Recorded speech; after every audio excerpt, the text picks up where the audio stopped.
Hi hello friends అందరికీ నమస్కారం. చక్రతిక్ vlogs ఛానల్కి స్వాగతం. మరి ఆలస్యం చేయకుండా ఈరోజు వీడియోలోకి వెళ్ళిపోదాం. భూమీద స్వర్గంలాంటి ఓ చిన్న రాజ్యం, దాని పేరు భూటాన్. అందరూ అనుకునే ఆ ఆనందం వెనుక, ఆ పర్వతాల చాటున ఓ పెద్ద కథే ఉంది. ఈరోజు మనం తెలుసుకోబోయేది దాని గురించే. భూటాన్ అనగానే మనందరికీ ఇదే కదా గుర్తొచ్చేది. డబ్బు, జీడిపి, వీటికంటే ప్రజల సంతోషమే ముఖ్యమని చెప్పే ఓ కొత్త రకమైన దేశం. చూడ్డానికి అబ్బో ఎంత ఆదర్శవంతంగా, ఎంత ప్రశాంతంగా ఉంటుందో అనిపిస్తుంది. ఇక పర్యావరణం విషయానికొస్తే ఈ దేశం గురించి ఎంత చెప్పినా తక్కువే. ఇది ఏకంగా కార్బన్ నెగటివ్ దేశం. అంటే ఏంటో తెలుసా? ఆ దేశం మొత్తం రిలీజ్ చేసే కార్బన్ డయాక్సైడ్ కంటే అక్కడున్న అడవులు పీల్చుకునే కార్బన్ చాలా చాలా ఎక్కువ. ప్రతి ఏటా సుమారుగా 22 లక్షల టన్నుల కార్బన్ను గాల్లోంచి అదనంగా తీసేస్తాయన్నమాట. ఊహించుకోండి. సరే, ఈ సంతోషం వెనుక ఉన్న ఫిలాసఫీ ఏంటో కొంచెం లోతుగా చూద్దాం. 1972లో అప్పటి రాజు Jigme Singye Wangchuck gross national happiness అనే ఒక కాన్సెప్ట్ని తీసుకొచ్చారు. ఆయన ఆలోచన సింపుల్. దేశం అభివృద్ధి చెందడమంటే కేవలం పెద్ద పెద్ద రోడ్లు, బిల్డింగ్లు కట్టడం కాదు, ప్రజలు మానసికంగా, ఆధ్యాత్మికంగా కూడా బాగుండాలి అని నమ్మారు. ఈ గ్రాస్ నేషనల్ హ్యాపీనెస్ అనేది 4 పిల్లర్స్ మీద ఆధారపడి ఉంది. 1. పర్యావరణానికి హాని చెయ్యని అభివృద్ధి. 2. వాళ్ల కల్చర్ని కాపాడుకోవడం. 3. మంచి పరిపాలన. ఇక 4వది ఆర్థిక ప్రయోజనాలు అందరికీ సమానంగా అందేలా చూడటం. వింటుంటేనే ఎంత బాగుందో కదా. అందుకే సరిగ్గా ఈ కారణాల వల్లే ప్రపంచం భూటాన్ను ది లాస్ట్ షాంగ్రీలా అని పిలుస్తోంది. అంటే భూమ్మీద ఇంకా మిగిలి ఉన్న ఆఖరి స్వర్గమనే. శాంతి, బౌద్ధమతం, పచ్చదనం మన కళ్ల ముందు మెదిలే భూటాన్ చిత్రమిదే. కానీ ఇక్కడే కథ మొదలవుతుంది. ఒకవేళ ప్రపంచంలోనే అత్యంత సంతోషకరమైన దేశం కథ అత్యంత విచారకరమైన కథల్లో ఒకటి అయితే, ఆ అందమైన చిత్రం వెనక ఓ చీకటి కోణముంటే, ఆ నవ్వుల వెనక కన్నీళ్లు దాగి ఉంటే? ఈ కథలో మనం తెలుసుకోవాల్సింది లోత్షంపాలా గురించి. వీళ్ళు నేపాలీ మూలాలున్న భూటానీ పౌరులు. కొన్ని వందలేళ్ల క్రితం దక్షిణ భూటాన్లో వ్యవసాయం చేయడానికి ప్రభుత్వమే వాళ్లను ఆహ్వానించింది. అలా వచ్చి అక్కడే స్థిరపడ్డారు. దేశానికి ఆహారం అందించడంలో వాళ్లది చాలా కీలకమైన పాత్ర. అక్కడే కథ పెద్ద మలుపు తీసుకుంది. 1975లో పక్కనే ఉన్న సిక్కింని మన దేశం విలీనం చేసుకుంది. ఈ సంఘటన భూటాన్ రాజును బాగా భయపెట్టింది. ఎందుకంటే సిక్కింలో నేపాలీ జనాభా పెరగడం వల్లే అది తన స్వాతంత్ర్యం కోల్పోయిందని ఆయన గట్టిగా నమ్మారు. కట్ చేస్తే 1988లో భూటాన్ జనాభా లెక్కలు బయటకొచ్చాయి. దాంట్లో లోత్షంపాలా జనాభా బాగా పెరుగుతోందని తెలిసింది.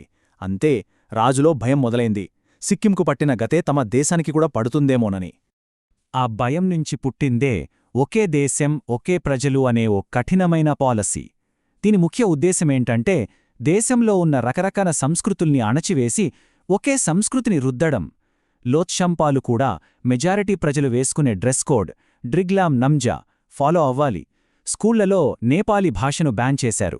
దేశ అధికార భాష జోంకా మాత్రమే మాట్లాడాలి అని రూల్స్ పెట్టారు. ఇది చాలదన్నట్టు 1985లో ఓ కొత్త పౌరసత్వ చట్టం తీసుకొచ్చారు. ఇది చాలా దారుణమైనది. ఎందుకంటే దీని ప్రకారం పౌరసత్వం ప్రూవ్ చేసుకోవాలంటే 1958 కంటే ముందు నుంచి భూమి పన్ను కట్టిన రసీదులు చూపించాలట. తరతరాలుగా అక్కడే ఉంటున్న వేలాది మంది లోత్షంపాల దగ్గర ఆ పాతకాలం నాటి పేపర్లెక్కడుంటాయి? అంతే, ఒక్క రాత్రిలో వాళ్లందర్నీ చట్ట విరుద్ధ వలసదారులుగా మార్చేశారు. ఈ పాలసీల వల్ల జరిగిన దారుణం గురించి ఇప్పుడు చూద్దాం. ఇది చాలామందికి తెలియని కథ. కేవలం కొన్నేళ్లలోనే 1,00,000 మందికి పైగా లోత్షంపాలను వాళ్ల సొంత దేశం నుంచే బలవంతంగా బయటకు గెంటేశారు. నమ్మగలరా? ఇది ఆ దేశ జనాభాలో దాదాపు 6వ వంతు.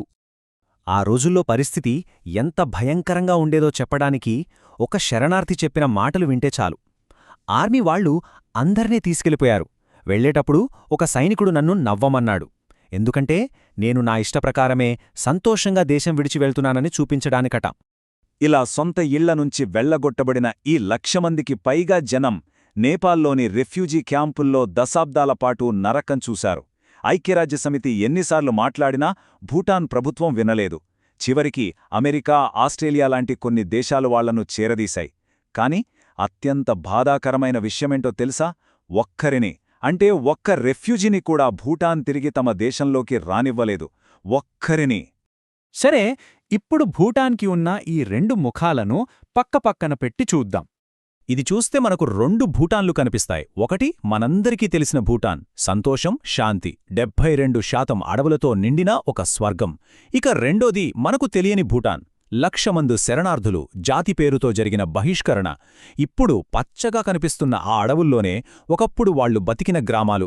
అంతేకాదు, ఈ మధ్యే దేశంలో అవకాశాలు లేక 50,000 మందికి పైగా యువత దేశం విడిచి వెళ్ళిపోవడం కూడా ఈ చీకటి కోణంలో ఓ భాగం. సరే, దేశం లోపల పరిస్థితంతా బాగుందా అంటే అదీ లేదు.